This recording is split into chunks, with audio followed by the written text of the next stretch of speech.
Well, good afternoon, everyone. My name is Michael Spath, and I'm the Executive Director of the Indiana Center for Middle East Peace in Fort Wayne, Indiana. I also have the good fortune of knowing both of our interviewees fairly well, as I'm on the board of the Friends of Hebron with Issa, and I'm on the board of ICAD USA with Jeff Green. Issa Amro is a Hebron-based Palestinian activist committed to nonviolent resistance against Israeli genocide. He's the founder of Youth Against Settlements and Friends of Hebron. Last year, the New York Times called him the Palestinian Gandhi. Jeff Halper is a Jerusalem-based political analyst and activist. He's the founder of the Israeli Committee Against House Demolitions and co-founder of the Palestinian-led One Democratic State campaign. And Jeff is a previous Nobel Peace Prize nominee. You know, it's significant that Issa and Jeff are being nominated together for the Nobel Peace Prize this year. Um, and so I want to just acknowledge that they're being jointly nominated by Ingrid Fiske of the Socialist Left Party in the Norwegian Parliament.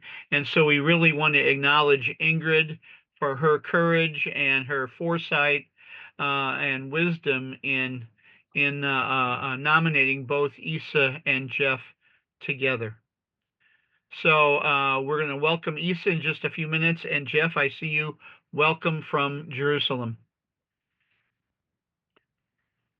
While we're waiting, go ahead, Jeff. Say hello.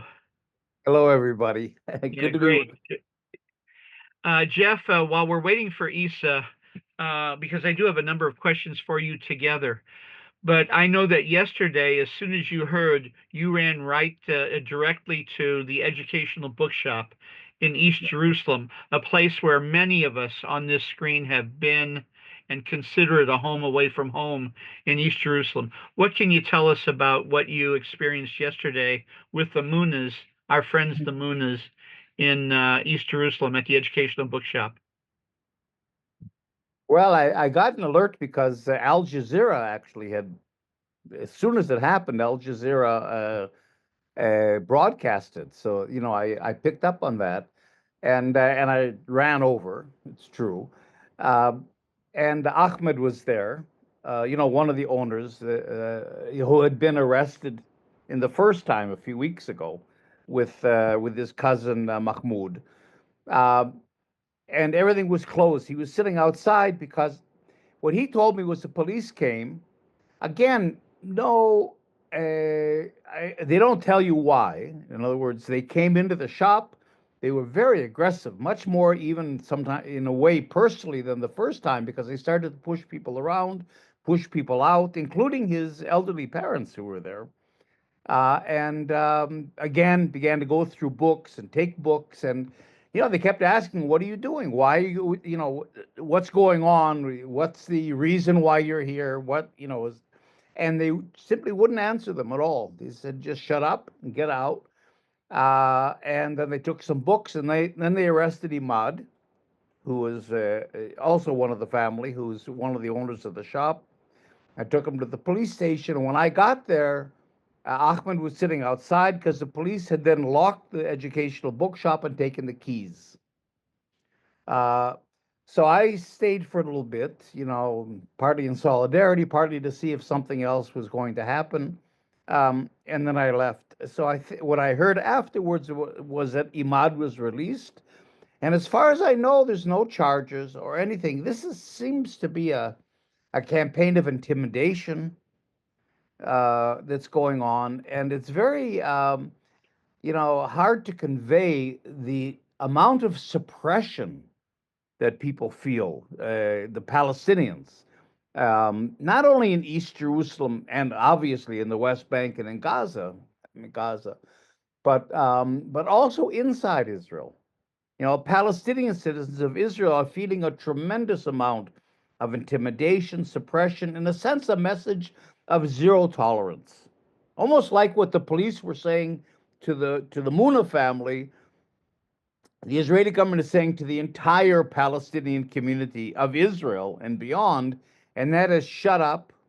We don't want to hear from you. Zero tolerance, and we'll come down on you with a ton of bricks for anything you say, for anything you write, for anything you do. So that it really is, I think, a part of a wider campaign of suppression that links to the campaign of pacification that we'll talk about in a few minutes. Okay. Thanks for that update, Jeff. You were there, you were right there, so it was important, and we're going to be there on our tour in May to see our friends the Munas. I'm going to ask this of Issa too when he gets back, but let's talk a little bit about the. Oh, there's Issa. Issa, welcome. Good to see you. You're muted still, Issa.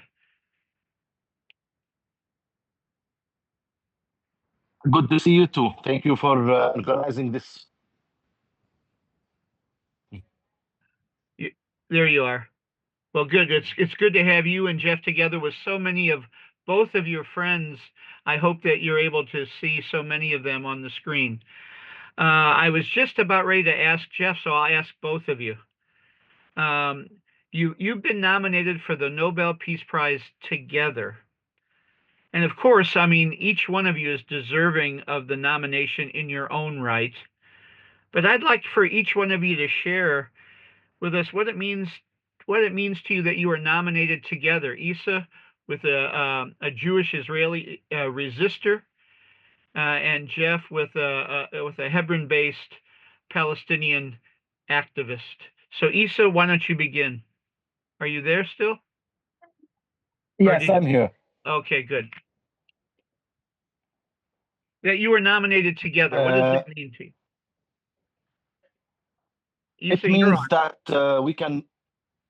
It means that we can do peace together, and we can make a change together, and we can resist together, and we can send a message to people all over the world that Palestinians and Israelis can work together to make a change based on freedom and justice and equality for the Palestinian people, and based on ending the occupation, ending the Israeli apartheid, and ending the Israeli ethnic cleansing. Jeff and many other Israelis, they work hard to support the Palestinian rights, to end the supremacy, and to end the ethnic cleansing. We can do it together, so we deserve to be awarded Nobel Peace Prize and other prizes. For me, it's not about the prize itself. It's about the idea behind the prize, that peacemakers from the civil society, from the grassroots, who are paying high price, they deserve to be nominated and they deserve to win the prize. Not only the presidents, not only people who are from very big organizations. That's my answer about your question, how I feel. And I'm very proud of Jeff. I'm proud of his politics. We don't agree 100%, but we have a lot in common. And we think that we, both of us, we can make a change together. Thank you, Issa. Jeff? Well, of course, it's an honor for me to be nominated with Issa. Issa, by the way, people haven't, I just noticed this the other day, actually won a prize more important than the Nobel Peace Prize last year, and that's the Right Livelihood Award, which is considered the alternative Nobel Peace Prize that really is given to people that are much more political, I think, than the Nobel Peace Prize. So that I think that's something we should acknowledge as well. And of course, to be nominated with Issa is really meaningful because Issa is one of the most courageous of the resistors. I mean, in general, to resist, takes a lot of courage on the part of Palestinians. But in Hebron, which is like probably one of the worst, of the worst, as Issa will tell us, and many of you know, to be able to sustain that kind of resistance over all these years is really something that is has to be acknowledged. I think it's also timely that we've been nominated together because I think the message, not only this fake liberal message of an Israeli and a Palestinian and coexistence and how nice, but in fact the idea that there are two resistors, anti-colonial resistors to the Zionist settler colonial project being nominated. That means that there's a recognition, in a way, that an anti-colonial campaign has comrades from all the different communities. So it isn't this kind of liberalish just acknowledgement thing. And so I think Issa is right. This could be a very important platform for us to get our political messages out, like tonight, beginning with you, Mike, and this webinar. So I think it's very meaningful on a personal level. I think on a political level, that we've been nominated together. I want each one of you to talk about your own work. In many ways, your work overlaps, but in some very significant ways, each of you has carved out your own particular form of activism and resistance. Issa, you're in Hebron. Whenever I've been there, the last time was last March with you. The situation was tense. The settlers are more rabid there, confrontational. You're under intense scrutiny. There were soldiers following you around, snipers on rooftops, intense scrutiny every minute of the day, and with recent threats on you.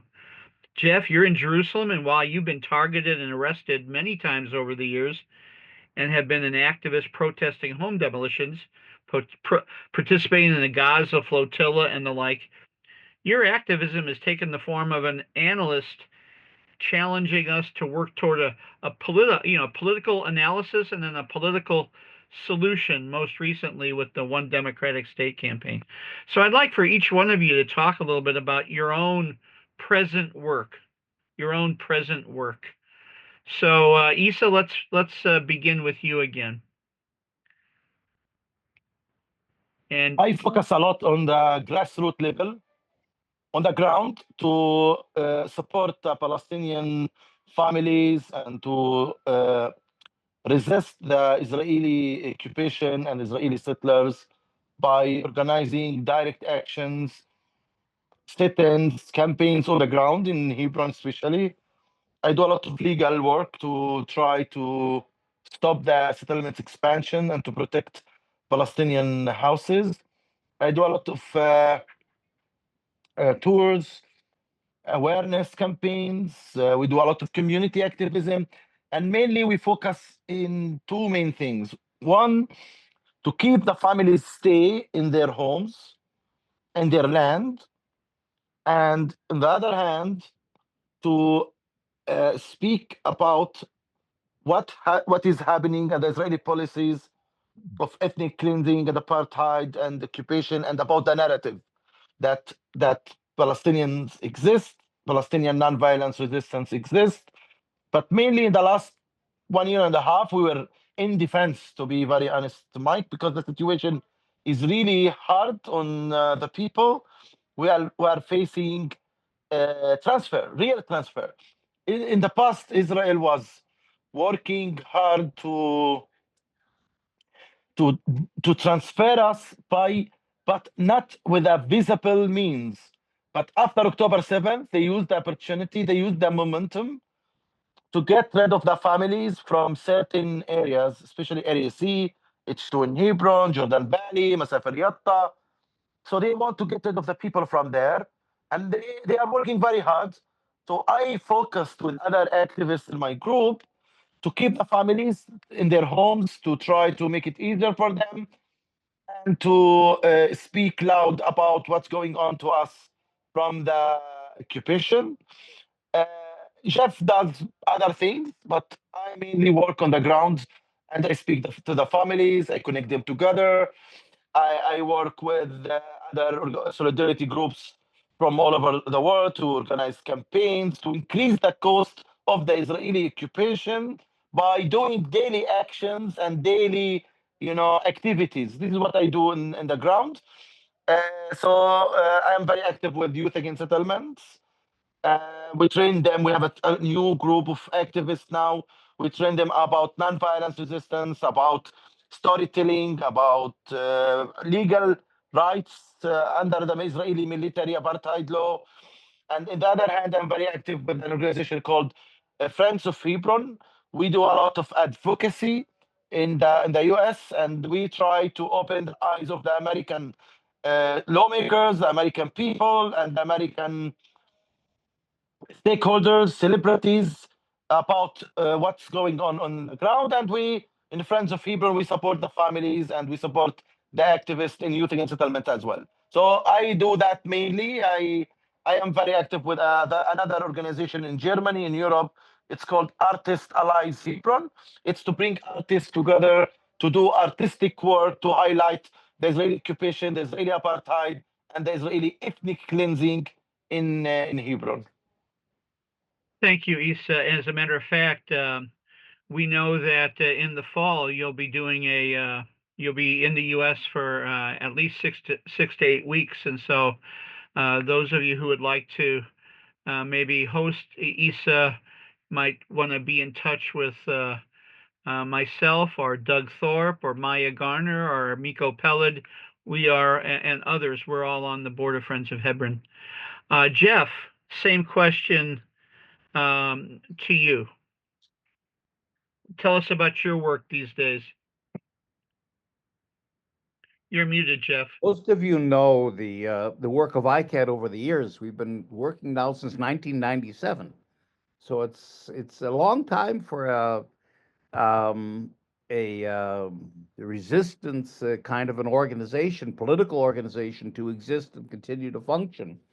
And some of you are on here, like Mary Lou Smith, I noticed, and others, Ken, and many of you, have been with us for many years. So we're really proud of that we've kept people together, and we're also proud of the fact, and I think this is reflected in the nomination with Issa, that we've managed over the years to keep our credibility with the Palestinians.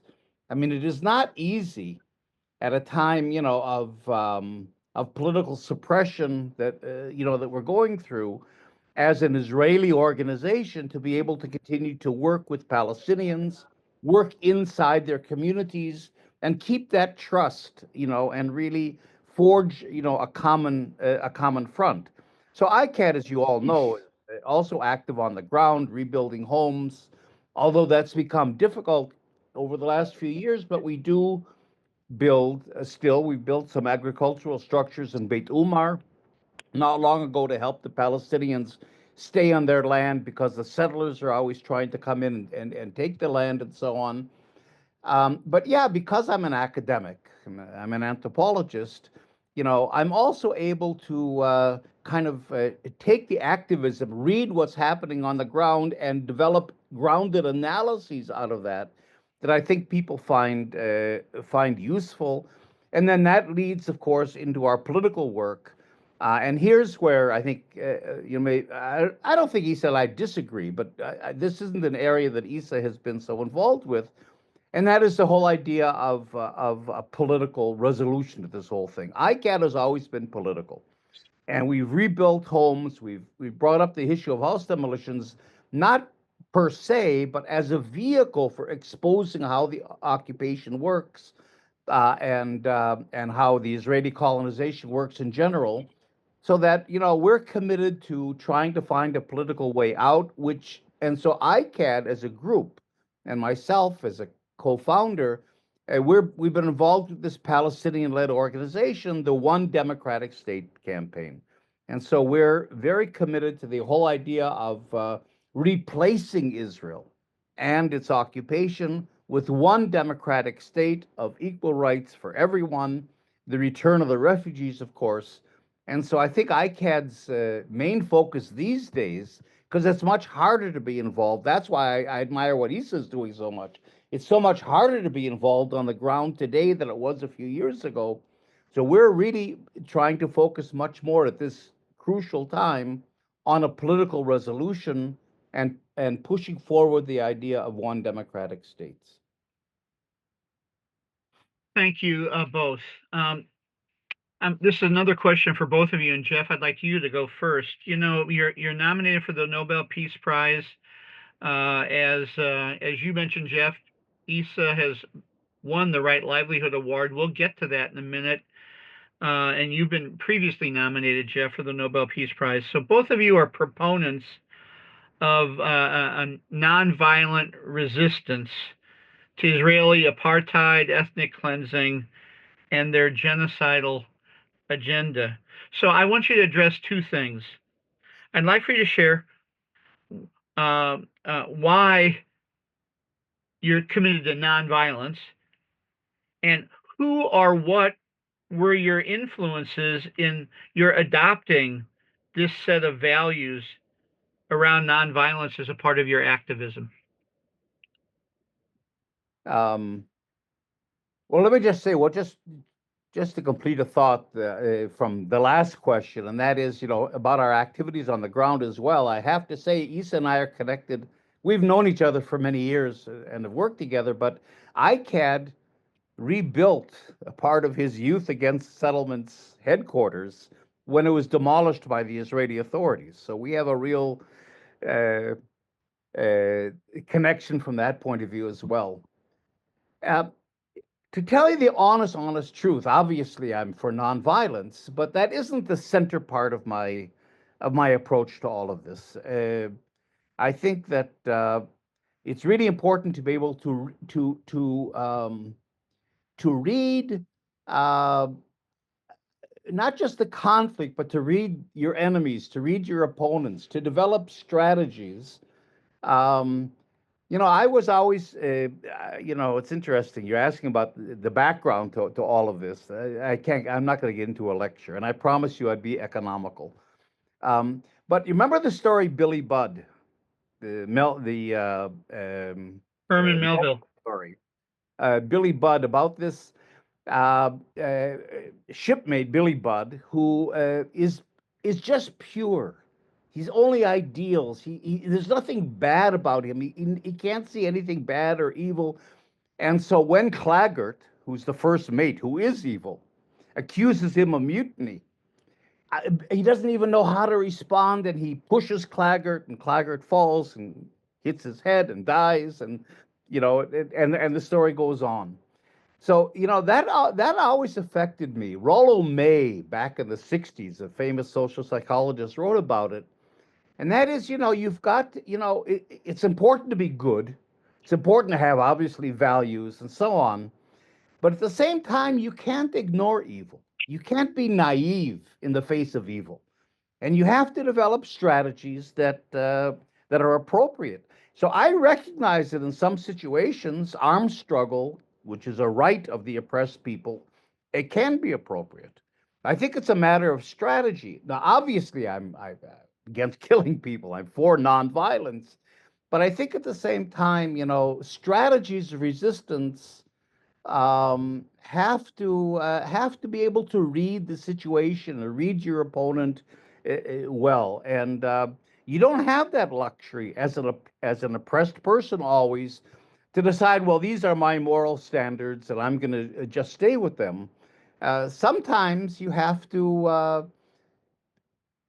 I don't know. There's not a term for it that I can think of, but in some ways, a kind of a controlled or aware use of tactics that maybe you wouldn't want to use, that maybe violate your values to some degree.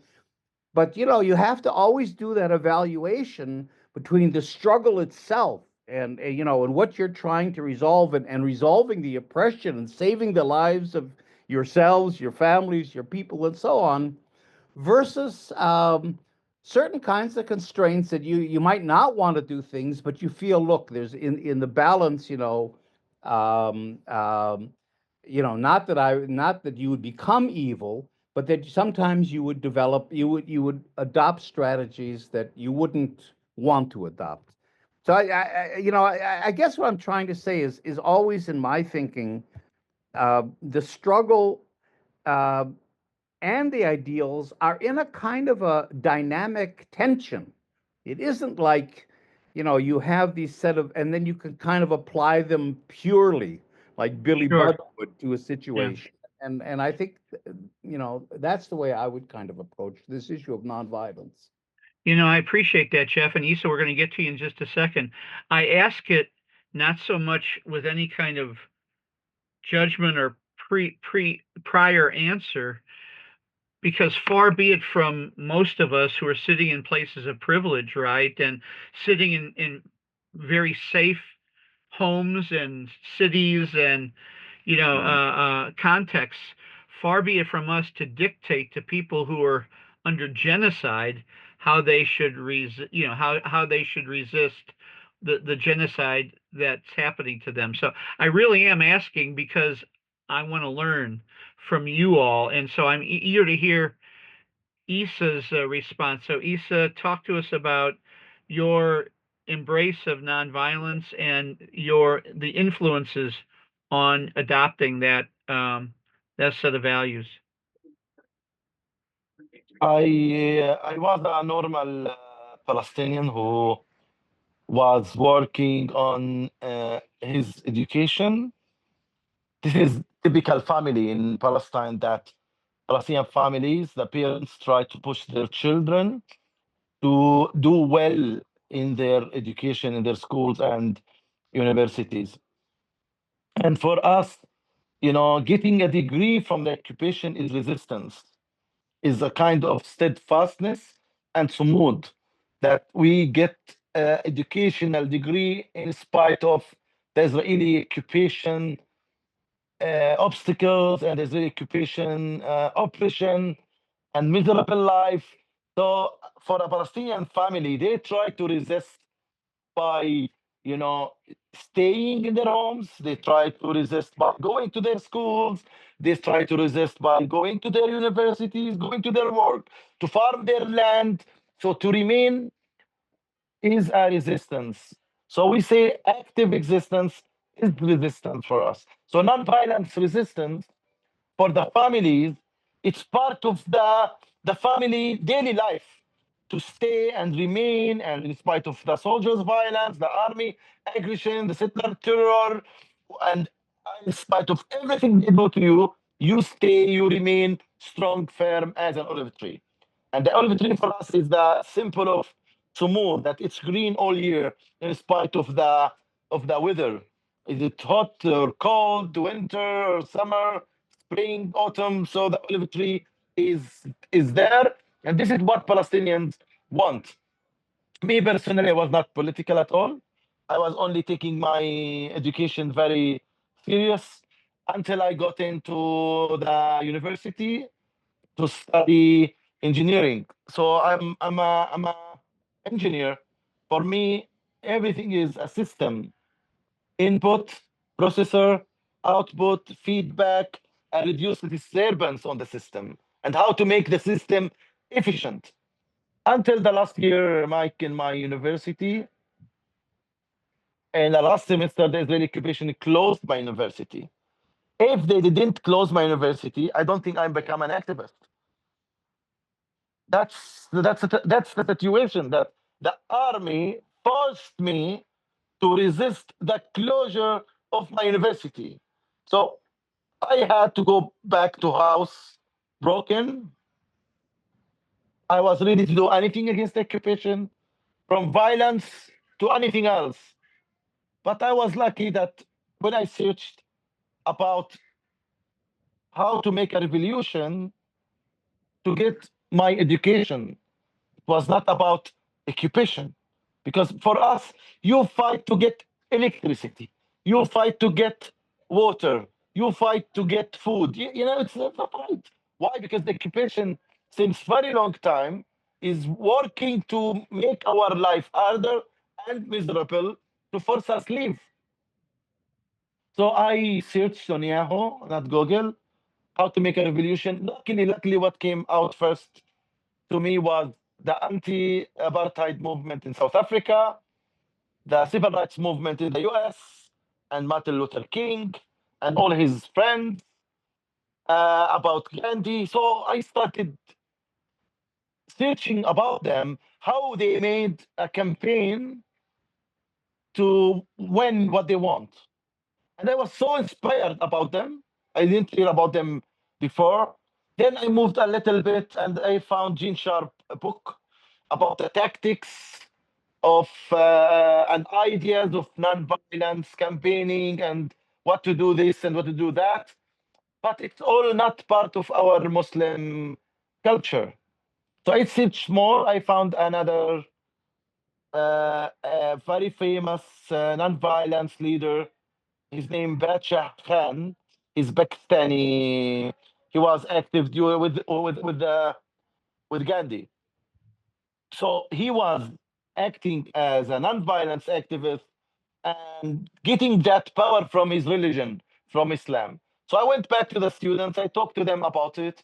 They liked the idea. We managed in a few months to reopen the university against the Israeli military well. And I graduated as an activist and as an engineer. And by time I said, trying to mix what I read here, what I read there, to the point I reached my own philosophy of non-violence and of resistance and campaigning and how to make the occupation costly. Then I went back to the Palestinian history of non-violence. I found out that Palestinian history is very rich of many non-violence initiatives. One of them is the first Intifada. It was not famous because of the social media and all what the people were doing. But when I started searching in my community, I found that wow, women had a role, the children had a role, everybody has a role, the elders, the strikes, protests, campaigns, sumud, so non-violence resistance was in the first Intifada. Then I went a little bit back to Beit Sahur and to the civil rights movement there when they, started boycotting the Israeli products and they burned the Israeli occupation IDs and there is a film talks about that. It's called Wanted 18 about the cows. So it's really I like it and I always recommend it.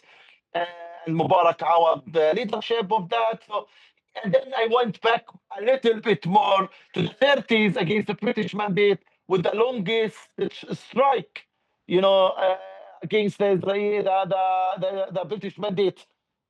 That's really very rich of our resistance and very rich of our history and our traditions. And we all can have a role and we do it well. And we live it and we do it, but we need to a little bit frame it and make people aware of what they are doing. Thank you, Issa. I'm going to follow up with you, Issa. I'm going to ask each one of you now a couple of questions on your own. Issa, a week and a half ago, the film No Other Land won the Academy Award for Best Documentary here. It tells the story of the ethnic cleansing of Masafer Yatta in the South Hebron Hills. I think you know some of these people, right? Tell us your thoughts on the recognition of the film, but even more, can you share with us what's happening in Masafer Yatta today and throughout the South Hebron Hills today? Masafer Yatta is a Palestinian famous area. It's very beautiful area, and the Israeli military is working to evict the Palestinian families from their homes. And it's Bedouins, farmers, villages, and the Israeli military in the last 25 years, since the beginning of the second Intifada, they worked hard to make it harder. They started in 1967 to take them out, but after the second Intifada, they worked to take out around 12 communities from their homes and make it settlements. It's the area between Hebron and the Dead Sea. So they want to take all that land from Hebron to Jordan. So we don't have any future continuity for the state of Palestine. You know, all the eastern part of Palestine, from Masafer Yatta to the eastern part of Bethlehem to Jordan Valley, all that to Bath, all that parts and the Dead Sea, they want to take it over. And they worked hard, you know, settler violence, pogroms, where the families, they attack them. And I remember them because after I finished my university, 2003, I became a full-time activist. So one of the areas I became activist in was Masafer Yatta. So from a Palestinian family in a village called Gawawis, very close to Susia, it's before Susia to the left, the Israeli Supreme Court just decided for the Palestinian villagers in that village to go back to their homes. But whenever they try to go back to their homes, they used to be attacked by the Israeli settlers and the Israeli soldiers. So I had to go there with other international and Israeli activists, and we stayed with them for a few months to bring them back.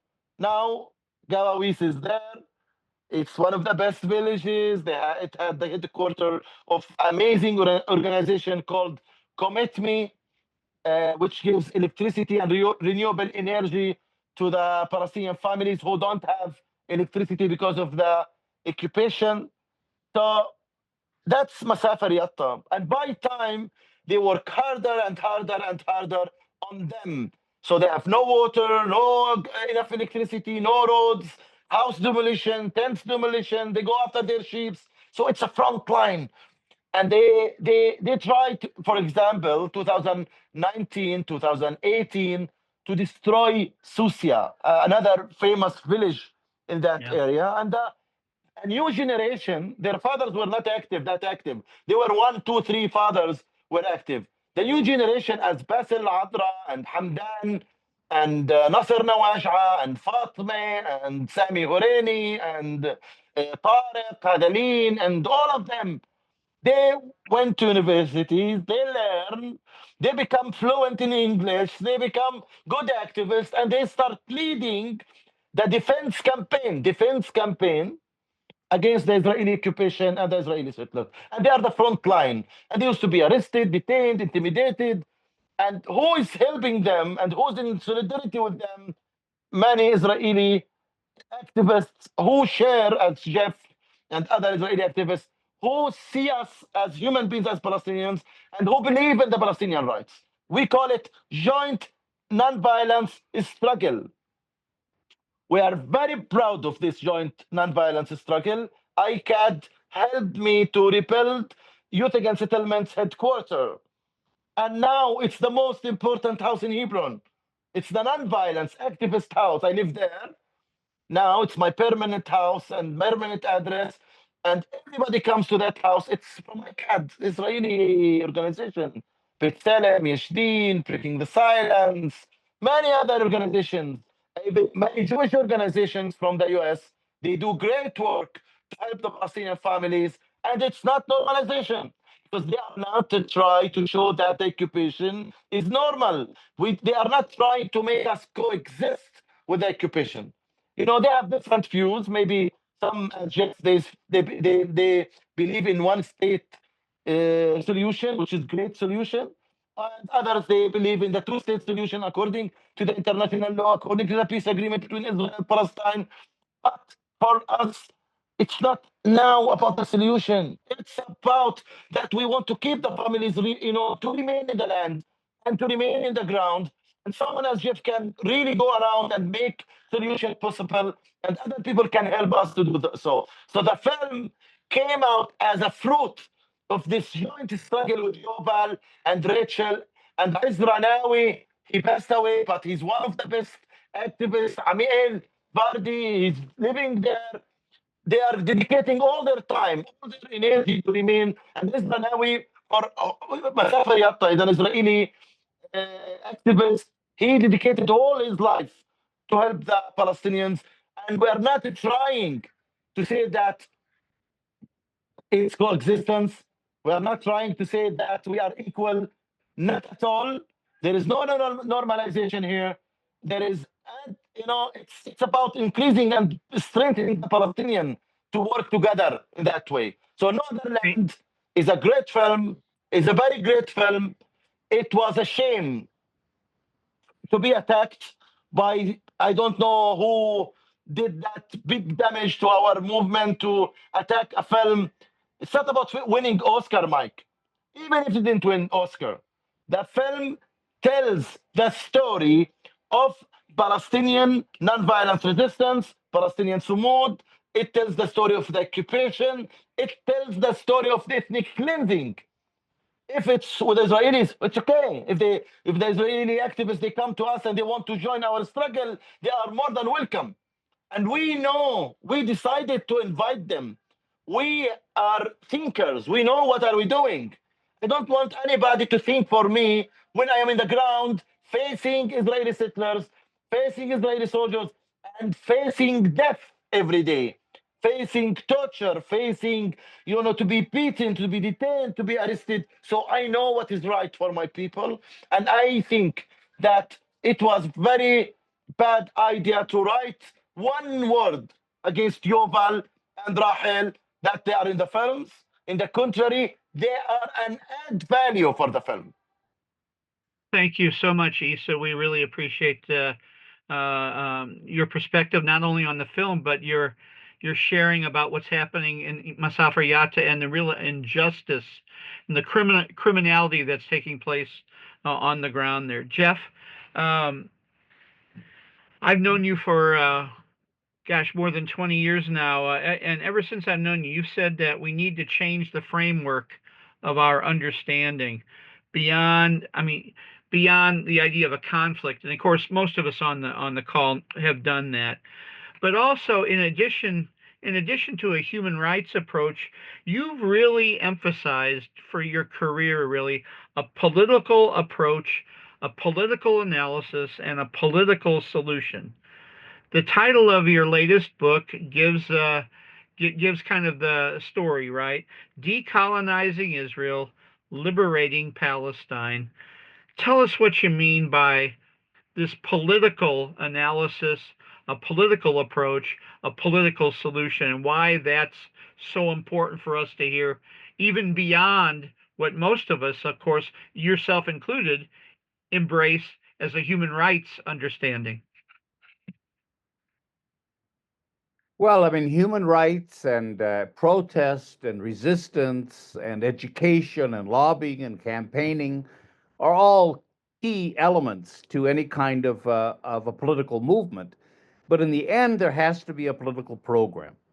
And, the Palestinians got it right at the beginning, even from the beginning of Zionism, that they're facing a colonial enterprise, a settler colonial enterprise whose purpose is to Judaize their country, to transform an Arab country into a Jewish country.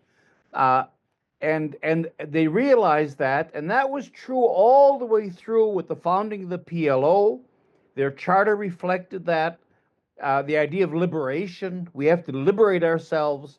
It's not a conflict in that there are somehow two roughly symmetrical sides, each one having some legitimacy, and now we have to work it out. No.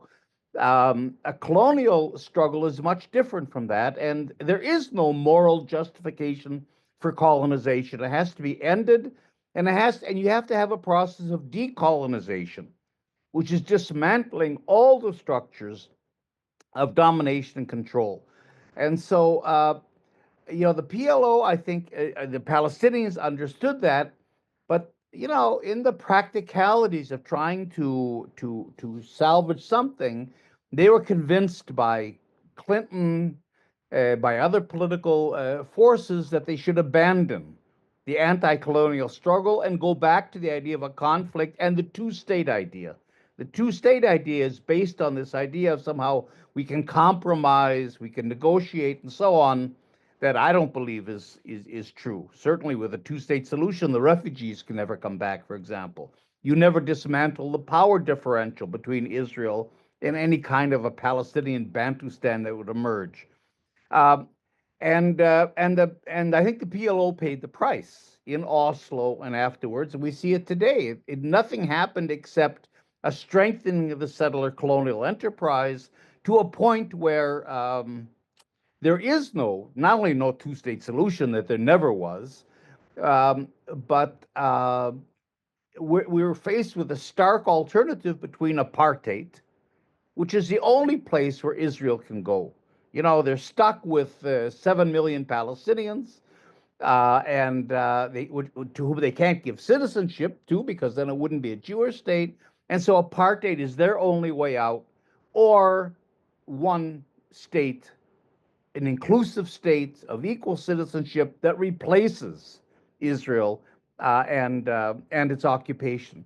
So the problem is that, of course, part of this the Oslo process was really to dismantle the Palestinian liberation movement.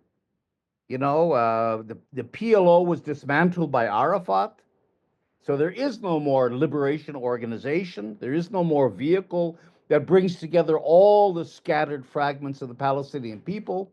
There is no political program that's emerged since then. And in a way, because of the repression, both of Israel and of the Palestinian Authority, it's very hard for Palestinians even to come together to talk about a political program. And you can't be in a political struggle without a political program.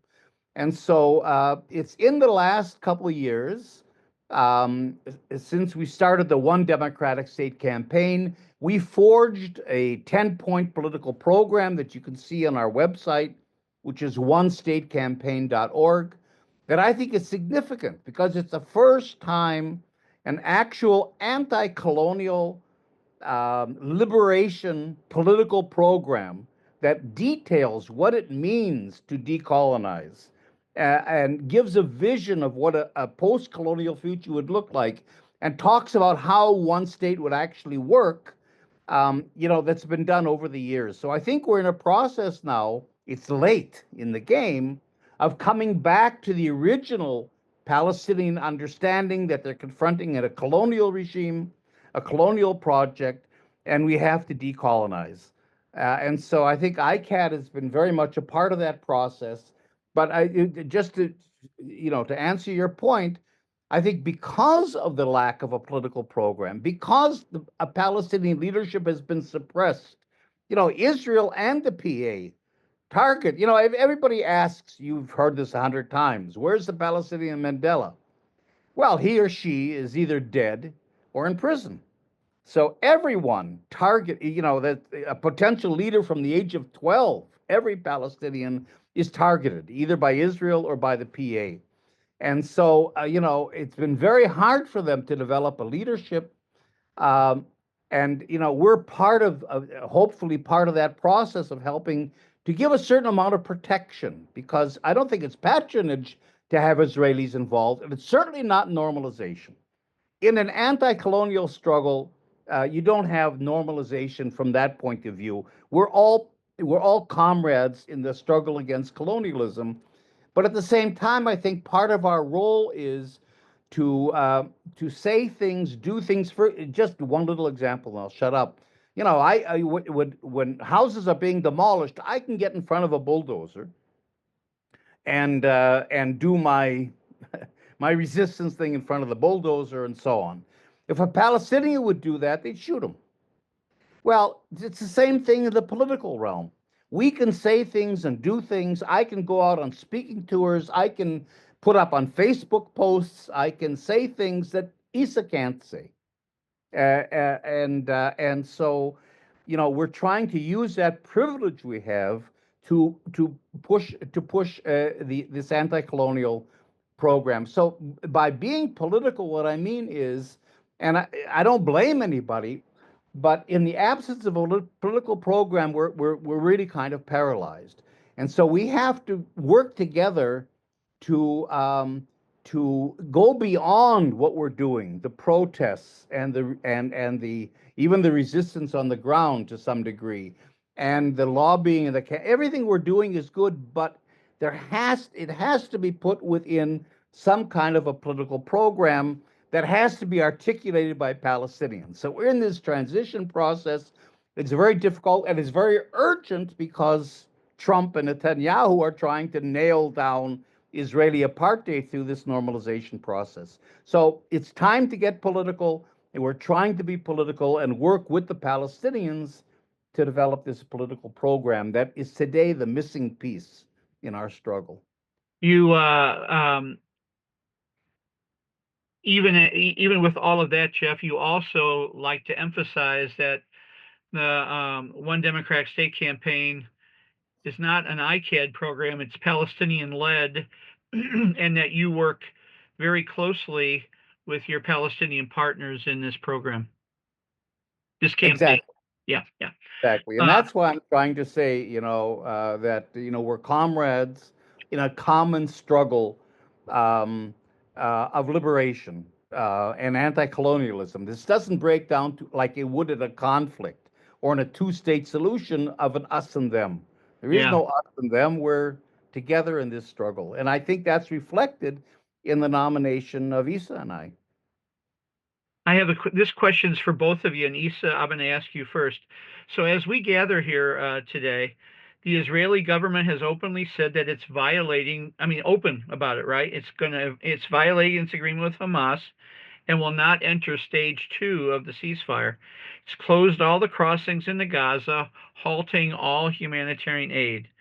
It's going to continue its genocide through starvation, freezing in the winter cold, disease, unless Hamas hands over Israeli captives, while still, however, leaving Israel free to continue with its military operations and genocide, not only in Gaza, but in the West Bank. And of course, all of this is supported by the U.S. It's open the gates of hell threat and the ultimate goal of ethnically cleansing all the Palestinians from Gaza. So that's a big question, but this is happening as we speak here today, the violation of the ceasefire agreement and all the rest. And I'd like to get your comments, Issa, and then yours, Jeff. Okay, this is a very good question. So Israel wants the hostages to come back. So if all the Israeli hostages came back to Israel, if Hamas disappears completely, and any Palestinian, political leader, me, Jeff, everybody, we all disappear, will Palestinians have peace?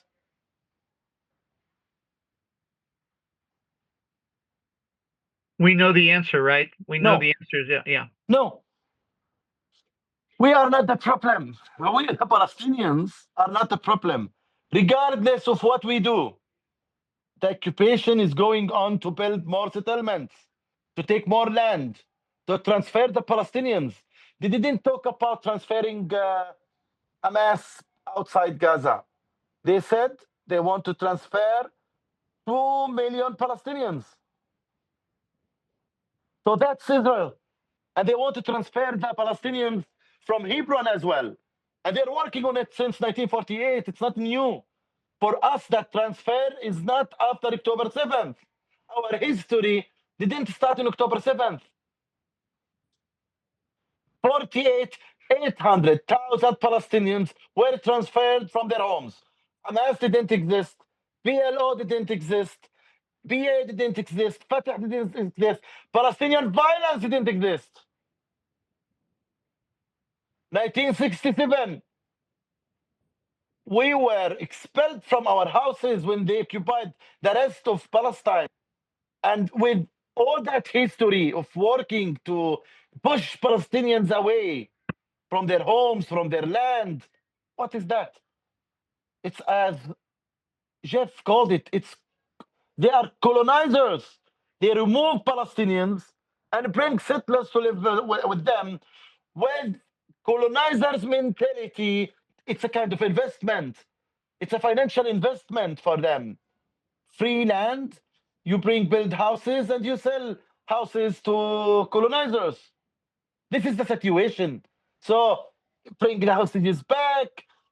Israel didn't follow the Oslo peace agreement. Oslo. Hebron redeployment agreement, Israel didn't respect it since day one.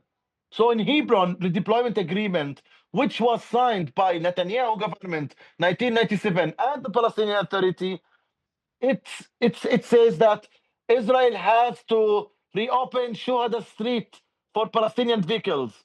It's closed for Palestinians to walk now. In the agreement, it says that Israel has to protect the Palestinian identity of H2. It's now Israeli identity. You only see blue and white flags and signs. Yeah. We don't exist in our own city now. And West Bank, what about West Bank? Gaza is Hamas, October 7th. What about Kalkilia? What about Jenin? What about Nablus? What about Hebron? What about Ramallah? What about South Mount Hebron? What about Masafer Yatta? What about Jordan Valley? Is it because of Hamas? Is Smotrich calling to transfer Palestinians from the river to the sea because of Hamas? It's an excuse. They always lie, and they find some crazy Americans, listen to them and support them with their money and political support and cultural support and backup. The problem is the American blind support to this catastrophe. So without the American money, without the American political backup, we don't have occupation in Palestine. Yeah, thank you for And that, we Issa. all saw how they all came together after October 7th, which we say that we are against violence. We didn't want to see Israeli civilians to be kidnapped. We didn't want to see the Israeli civilians to be killed at all. It's not part of our culture. Thank you, Issa. Jeff, your thoughts? Well,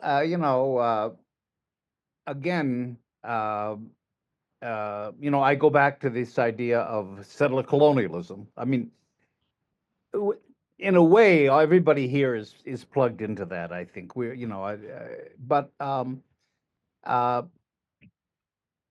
I think the difference between what we're trying to do politically as ICAD and activism. I mean, we do activism too on the ground. Is that the activism is very reactive, and you react to events, including Gaza, but other, any other event as well. Whereas in a political analysis, you have an analysis. It's like a doctor that has a diagnosis. Before you prescribe the medicine, you have to know what the illness is. And if you're prescribing a medicine for a conflict that in fact is a settler colonial disease, or the other way around, the patient's going to die. It's not, there has to be a connection between what the issue is and what the solution is. And that's what we've always been trying to do in ICAD, is to help people have the bigger picture, the content, the context, what exactly is the issue. So we all use the term settler colonialism, but we don't always understand it because it's an academic concept that's very, very complex. And so what we're trying to do is not only use that conflict, but to show, I did today my monthly update that's on Facebook, to really try to put what's happening on the ground, all these events that are happening within this conceptual framework of settler colonialism, so we understand the process. And just word, I mean, it's very complex, but there's three basic elements in settler colonialism. One in Zionism. Let's take Zionism as an example. The Judaization of Palestine. The very purpose of Zionism is to Judaize Palestine. Well, once you understand that, you understand there's no two-state solution. Arafat should have known. Arafat did know that. It should have known it better. In that it is a colonial struggle because it's not one side against another. It's a colonial entity that's trying to Judaize, to erase Palestine and transform it into a Jewish country. And then, of course, so that's going on. As Issa just said, these land expropriations and the driving Palestinians off their land, like the film showed as well, is happening today. It's not a linear thing. All these things happen, and the second element, of course, is pacification. Pacification meaning the suppression of resistance to a point where there is no more resistance, and that's a precondition to the final. The way it all ends is through normalization. You normalize the settler colonial project, in this case apartheid, over all of Palestine. Well, the pacification obviously is happening in Gaza, but you have the Gazification, which is an Israeli term, of the West Bank, especially the northern West Bank, to destroy any last vestiges of resistance. And then you've got the pacification, of the Palestinians. Really, I think they're going to replicate what Sharon did in 2002, an entire attack on Palestinian cities, that was called Operation Defensive Shield at that time. And then, of course, as Issa's living it, the ethnic cleansing then of large portions of the West Bank. So in the end, you've got a Palestinian Bantustan on 15% of the territory. So if you have this concept of settler colonialism, and you see how it acts by taking the land, displacing the people, pacifying the resistance, and then normalizing it all, with the Arab government's complicity in all of this, then you understand the process. And then our task is, all right, where are we in that process? You see, and so you can take the events, and that's, I think, what ICAD tries to do. We take the events of the day, what's happening in Hebron, what's happening in Gaza, what's happening with the Abraham Accords, and so on, and then you can put it within this framework, and people can evaluate where we are, and then what has to be done. And so that's why we're initiating now what we call this campaign against normalizing Israeli apartheid, because we're right at the cusp of this project being ended. If Trump and Netanyahu and MBS in Saudi Arabia have their way in the next few months, this is over.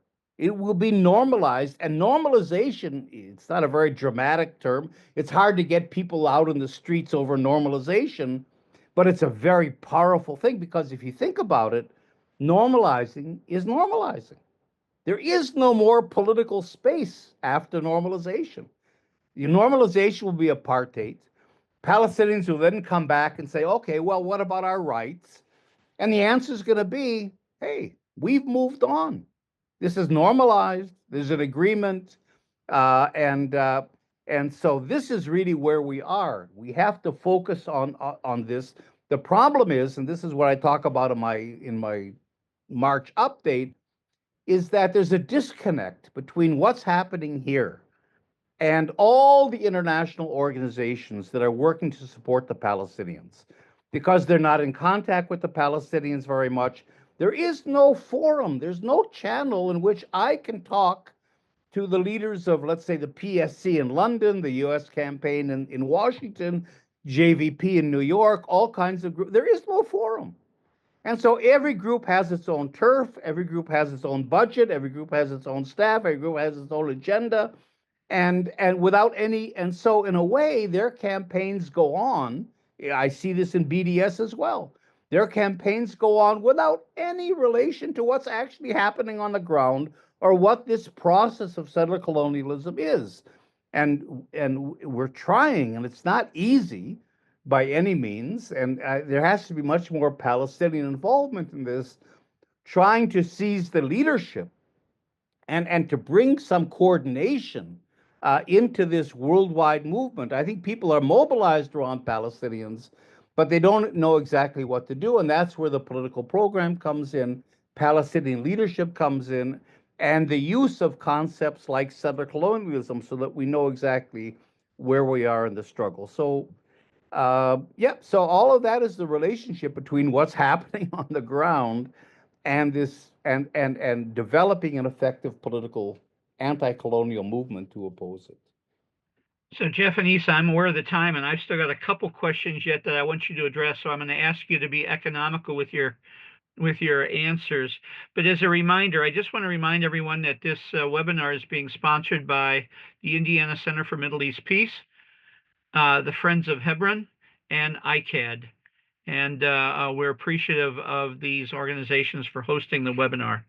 So Jeff and Issa, you both mentioned that the United States is a problem, and I mean, a problem is the nicest word that I can choose to describe, right? I mean, we're criminally complicit. But we do have guests from all around the world on this call here, and so I want you to. I have a couple of questions for you, and they're connected. Talk to us about your friends and supporters from around the world. I know Ireland has been a close friend. I know friends in Scandinavia. There's friends in the UK and other places around the world. So talk to us about your friends in other countries. And then I want to ask you about South Africa in particular and the two court cases. On the one hand, the ICC and ICJ rulings are important. On the other hand, things seem to be getting worse on the ground. And so I want you to talk a little bit about the court cases declaring a genocide that Israel's what Israel's doing amounts to a genocide, the importance of the court cases, but also what do we do beyond the court cases to affect change. So Jeff first, and then Issa, and please let's be as economical as possible with our answers. You know how economical I am. Yeah, of course. I'm the Adam Smith of political discussions. Look, we all know that there's a wonderful architecture of international law. What Biden used to call the rules-based international system that was so hypocritical that I think even he was laughing under his collar. There's a whole corpus of international law. You have the whole UN Charter, the UN system. You have the ICJ, you have the ICC. All of that is in place. The problem is, of course, enforcement, because it all goes through the United Nations Security Council. It all faces the veto of the United States and the other five. And therefore, it really is, it's simply ideal. It's an idealized thing that has no actual political force in the world, international law. So this is an issue. I'm not going to get into it, but I think there's a bigger issue. I talk about global Palestine a lot because I think beyond Palestine itself, I think Palestine is kind of the microcosm of global struggles all over. And the problem is now, especially with Trump, but Biden was a part of it, and I think it's going to be in the future the dominant element of international politics is this idea of transactionalism, that everything is a deal. There is no value, there are no ideals, there are no principles, there are no allies. Human rights, international law is silly. Look what even Trump has done to Netanyahu. Pulled the rug out from under him by going to talk to Hamas, because Trump doesn't care who Hamas is. He just wants a deal so he can get the Nobel Peace Prize for himself. So, our dilemma is, how do we actually cope politically in that kind of a world in which we have no leverage? It used to be a few years ago that, there were different systems. There was a socialist system. There was a Soviet Union, there was the United States. Today you have BRICS, which is much more difficult to deal with because they're all pretty much authoritarian state capitalist systems themselves, not a great alternative. But, maybe we can work with BRICS to some degree, a little bit. But otherwise, there are no countervailing forces. You can't invoke international law. You can't invoke idealism or values. We don't have, the counter institutions we have, like the ICJ and the UN, are neutralized. and everything is simply a deal. And I think Europe is discovering that. They've over the Ukraine and the tariffs and all of that. So really, our question, and this is our challenge, is how do we mount an effective political struggle? With powers that be that just, if you forgive my language, it's the only way to say it. They don't give a shit. They don't care about the value. They don't care about the laws. Everything is just thrown out the window. And so it really makes it, I think this is a place where we should all be thinking together, and we should go beyond our silos. Everybody here is a Palestine wonk. I mean, in each of your communities, all the people that are here, you've got thousands of activists and people involved. Where are they? Where are the climate change people? Where are the women's rights people? Where are the third world debt people? Where are we're all siloed, and yet we're all facing the same issue.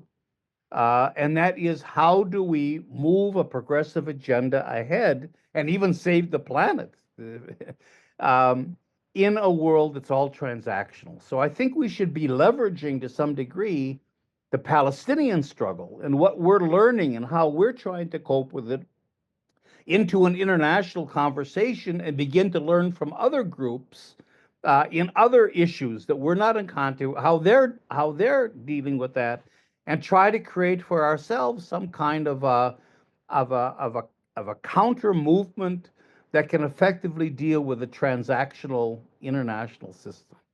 I mean, that's kind of a highfalutin way to sort of end this, but I think that this is really the challenge, not only facing Palestinians, but facing all of us. Thank you, Jeff. Issa?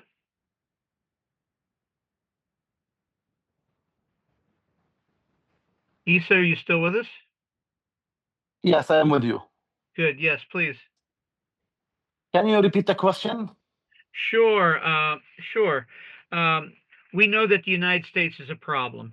We're criminally complicit in this genocide and ethnic cleansing. But Palestinians also have friends all around the world. So say a word about other allies you have, and also say a word about the ICC and ICJ rulings and your views on how helpful those might be. But also, even with these rulings, things aren't changing on the ground except for the worse. So talk a little bit about the complexity of those international law rulings, as well as your allies. International law is a tool. It's a very important tool to use to increase the cost of the Israeli occupation. So the ICC, the ICJ ruling is very, very important, because Israel is lying to everybody on earth that it's not only democracy in the Middle East, it has a moral army, it's civilized people against the uncivilized, who are the Palestinians. We are human animals. Now Israel accused of genocide. This is a big achievement. Never happened in the past. A Western country in the current history accused of genocide is something very, very important. And with the ICC, that a Western country, after Russia, which everybody considers that it doesn't have the human rights values and all the state of law, that Israel Prime Minister has an arrest warrant against him for being accused of a war crime. So really, it helps. And we are in defense, Mike. We defend our land. If we don't have this mechanism, what the situation will be in the ground? Much, much, much worse. So we are in defense. We defend ourselves. We defend our rights. We try to use the international law to make them be afraid of it. After the ICC ruling of issuing an arrest order to Netanyahu, many settlers stopped doing interviews. They don't do interviews, the majority of the settler leaders. So they are afraid. They really care about the ICJ ruling and the ICC and about the UN. They try to play that they don't care to make us not use that very important international law mechanism. But we need more friends and supporters, to create more public opinion, to support the ICC and the ICJ and make it hard for their countries, their official leaders, to do double standards. So if Netanyahu comes to Germany, in spite that he's summoned to the ICC, I think German friends and supporters should make it costly for their governments to allow it. The same with any other country in Europe, even in the US. And to be very honest, Mike, I am an example. I'm a case study. Without the international support, protection mechanism, and without my solidarity friends and the solidarity, friends all over the world, I will not exist. They would get rid of me long time ago. When in October 7th, they kidnapped me and tortured me, I think they were planning to kill me too. What made them not to do so? The campaign to, to make it widely costly on the occupation. So really, we are in defense. We thank deeply all the solidarity groups, all the activists. Everybody is doing something for Palestine. They are writing their names in the right side of history. Thank you, Issa. I want to let Issa and Jeff have the final word, but before I do, I just want to remind you all that a recording of this webinar will be posted on our Indiana Center for Middle East Peace YouTube channel and on the ICAD YouTube channel and website in the next couple of days. Also, a reminder that tomorrow, Thursday at 12 noon Eastern Time, I'll be interviewing the other Nobel Peace Prize nominee from Palestine, Mazen Kumsiya, from the Palestine Natural History Museum and Institute for Biodiversity and Sustainability in Bethlehem. That's 12 noon tomorrow, Thursday, Eastern Time. So, parting words. Issa, you mentioned how much this Nobel Peace Prize nomination in some and your other recognitions protects you, and it also gives you a platform. You want to address that, and then anything else you'd like to say to us?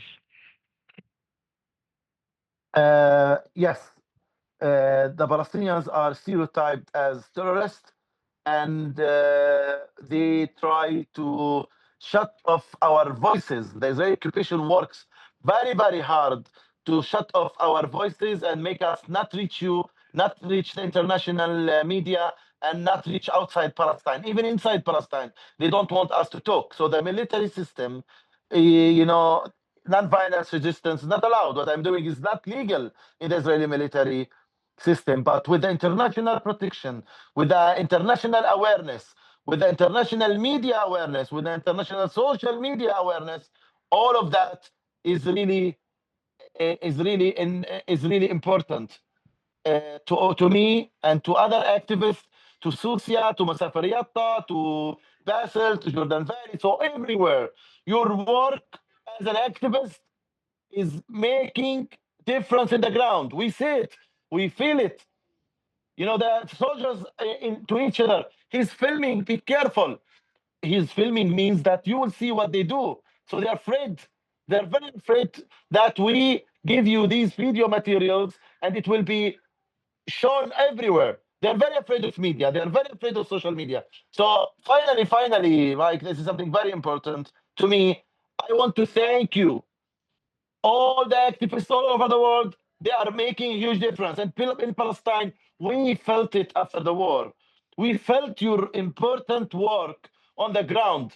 And be very smart how to make the occupation costly. This is something very important. Be smart how to make the occupation costly. Do concrete actions and visible actions to make the occupation costly, to make apartheid known to everybody. Israel is labeled as an apartheid state and it's accused of genocide. If we manage to convince people all over the world, a lot of people will stop their blind support to Israeli occupation, and many governments will stop their backup and support to the Israeli occupation. And that's the time when we can achieve peace. With this blind support, we will never achieve peace. So there is an important role on everybody who's supporting Palestine, on the international community, to really make the occupation costly and to make Israel pay the price for its settlements, for its violation to the international law. That means the start to make peace with the Palestinians. Thank you very much. Thank you, Issa. Jeff? Well, I'm looking forward to using this platform, the joint nomination with Issa. Issa and I are going to Norway in April, and hopefully we'll be, presenting together and working together in the future. So I look forward to that. But again, Issa and I are both connected to international networks. I mean, both, all of you know us, and we know you, and we go abroad. But there's hundreds of Palestinian activists and leaders and so on the ground that aren't known. So I think it's important for groups abroad, with our help maybe, to expand the voices of Palestinians that are heard, that are invited into webinars. And I think we should work, and this is just to finish what I was saying before. There used to be, there is a European Coordinating Committee on Palestine, the ECCP. It sits in Brussels. ICAD UK is a part of it. But there should be a coordinating committee in every continent, the North American one, the Latin American one, and so on. But there used to be, 30 years ago, an international coordinating committee on Palestine that sat in Geneva. Kathy Bergen, many of you know Kathy, was the head of it, actually. Don Betts was very involved with it, and so on. And I think this is a time when we have to start reconstituting an international coordinating committee on Palestine in order to not only to identify young Palestinian leaders, especially in the young generation, and they're there certainly, but to also to then bring them into this network that only a few people like Issa and I are really a part of today, and at the same time take all of you and your groups and tighten your ties to Palestinians here and their Israeli comrades like me, so that your agendas and your actions and your priorities are really more in tune with what's needed here in a political sense. So I think we should all think together in our different organizations and networks about how can we come together as a kind of an international coordinating committee on Palestine, or at least, if you're in North America, a North American committee that we can play. Because today, for example, we have this campaign that we want to launch. Issa has his activities, but we just kind of throw it out there. There isn't any forum or hub or framework in which we can coordinate with all the different groups and plan together. I think that is a really key thing. So I'll leave it at that. Thank you for having us. Well, I think I speak on behalf of all of us who are on here this morning that we're grateful for our friendship with you, Jeff, and with you, Issa. We're grateful for the work that you do. We, in our own ways, stand with you. And I know I want to second what Issa said and what you indicated, Jeff, that we want to say thanks to all of the people who've been on the call today for their activism in their own worlds. So with that, thanks everyone for joining us today. We thank you, Issa. We thank you, Jeff, for this time together, and we wish you all the best. And we pledge to you our own solidarity in the days and weeks to come. Thanks everyone for joining us today.